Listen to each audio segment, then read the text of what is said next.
Hi everybody, David Keenan with Basecamp Trading. It's your free video. Today is Thursday, June 25th. So, Micron reported earnings yesterday after the bell. Really surprised, a lot stronger than the market anticipated. The sales are all booked up for the rest of the year and into next year. And again, this is a really good opportunity, I think, to get into Micron. You can see Micron has a tendency to break higher, then pull back, break higher, then pull back.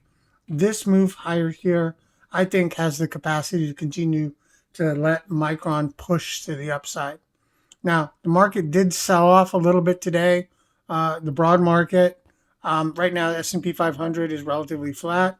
NASDAQ is still holding up well. And as you can see, Micron is recovering quite well. So I think what the market's doing is using this as a buying opportunity to go ahead and get positions to potentially push Micron higher from here.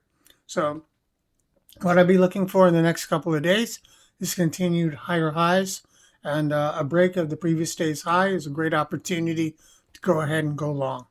Okay, thanks a lot.